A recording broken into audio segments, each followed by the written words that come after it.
Rregulla tjetër që duhet ta ketë parasysh ai i cili ka marrë një detyrë përsipër është që el-iltizam bil mawaid, që të jetë i sakt dhe i përpikt në takimet dhe në orarin që ja kanë caktuar. Nëse e ke marrë një punë e cila zgjat prej 8 mëngjes deri në 4 apo deri në 5, dhe pa marrë parasysh kjo në çfarë përgjegjësie është, duhet të jesh i përpikt në atë. Duhet të jesh i përpikt në atë. Një ashtu siç kërkohet prej atij i cili të ka punësuar ty që të jetë i përpikt në pagesën, po ashtu edhe ai i cili punon duhet të jetë i përpikt. Dhe mos të mungoj apo mos të vënohet pa arsye. Dhe kjo vlen për të gjithë. Kjo vlen për të gjithë. Pa marrë parasysh çfarë përgjegjësie ka, duhet të jetë i përpikt. Pejgamberi alayhis salam tregon se prej cilësive të munafikut, Pejgamberi alayhis salam tregon se prej cilësive të munafikut është se kur e jep premtimin nuk i përmbahet. Dhe kur i jepet një emanet e tradhton. Dhe një njeri i cili e ka marrë përsipër një detyrë dhe nuk është preciz në atë detyrë, atëherë naudhu billah ai hyn në këtë hadith, sepse e ka marrë, e ka dhënë një premtim, mirë po nuk i përmbahet, dhe e ka marrë një amanet, mirë po nuk i përmbahet. Ajo që dëshirojmë ta potencojmë nëpërmjet kësaj është që ta dimë se edhe punën që e bën ti për këtë botë, nëse e kryen si duhet, do të kesh shpërblim te Allahu subhanahu wa taala.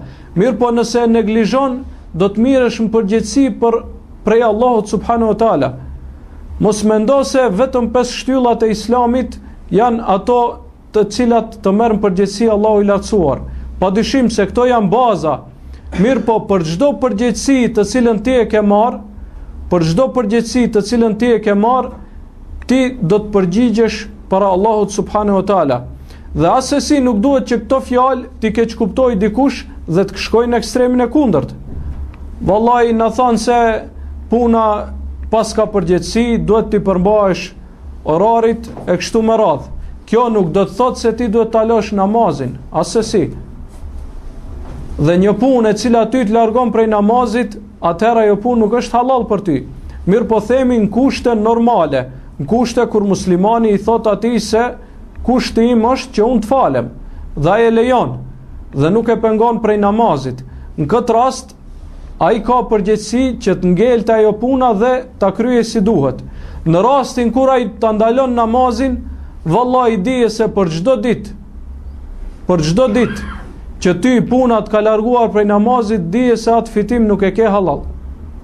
Pra duhet jemi në mes të kësaj dhe të asaj, ta përmbajmë mesin dhe t'i përmbahemi fesë tonë ashtu siç duhet.